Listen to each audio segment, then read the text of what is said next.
And then he blurted out this gem, making a very vulgar reference while denying that he told a woman he wanted to have oral sex with her. Listen. The last thing was Olivia Gondak. It says that I wanted to.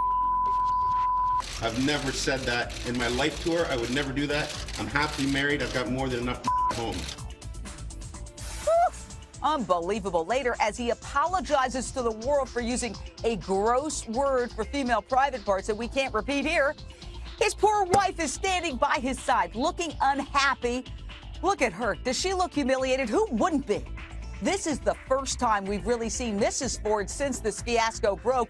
And did we mention they have 2 young kids, an 8-year-old girl and a 5-year-old boy? There she is, being trailed through this. Unbelievable. Speaking of questionable dads, you won't believe who's offering to help the mayor now. Every great movement begins with one man, and I guess that's me. I blinked and I cured my brain. It's like winning. Yeah, who's winning tonight? I want to hear from you. Call me 1-877-JVM says 1-877-586-7297. We have a fantastic Lion's Den panel tonight, straight out to my special guest, actress Mackenzie Phillips. Thank you so much for joining us, Mackenzie. You've been very open about your recovery from drug addiction, and of course, you appeared on VH1's Celebrity Rehab. Mayor Ford has denied these latest shocking accusations, but I got to ask you, he initially said he didn't smoke crack and then had to admit he did. Are we watching something sort of new, sort of a global audience looking at a man with the cameras rolling in the process of hitting a very humiliating bottom? Yes, I think we are, because, I mean, how many normal people who aren't addicts or alcoholics say, well, I only do crack when I'm in a drunken stupor? I mean, I heard him say, oh, guys, I just effed up. And this is in front of cameras and stuff like this. This guy doesn't seem like he's firing on all cylinders right now. It seems like there's some sort of, disintegration into end-stage addiction going on. I don't know. It's very scary and very disturbing.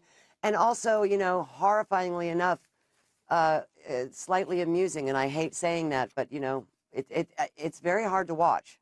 It's a train wreck, and you can't take your eyes off it. And I think It's kind of a new phenomenon. Yes, we've seen other very tragic cases, and I hope this doesn't end up in that kind of tragedy. For example, Amy Winehouse. But it wasn't like this, with the cameras rolling constantly, with somebody literally in a downward spiral in free fall, with live cameras rolling throughout much of it. Now, Mayor Rob Ford has never seen a camera he doesn't like. So moments after blurting out that foul X-rated comment, he called a second press conference to apologize today. I have apologized, and I have tried to move forward. This has proven to be almost impossible.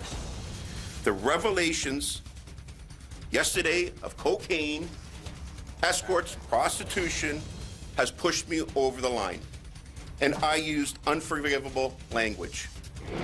Back out to the Lion's Den, Simone Bien, a relationship expert. We need one now desperately. Look at that poor wife. Look at that woman standing there, her head down, her eyes down, or rolling her eyes. Here he is making an apology for making a horrible reference to a woman's private parts, and his wife has to stand there. Well, she doesn't have to. And that's my question to you. Should she be standing there? Given all the misogynistic behavior he's been accused of, not to mention the crack use, should this woman, even though she's married to him, be standing there? Well, Jane, I mean, I know we can all judge relationships. Should she be standing there? She has a husband who's in public office. She's also got 2 children.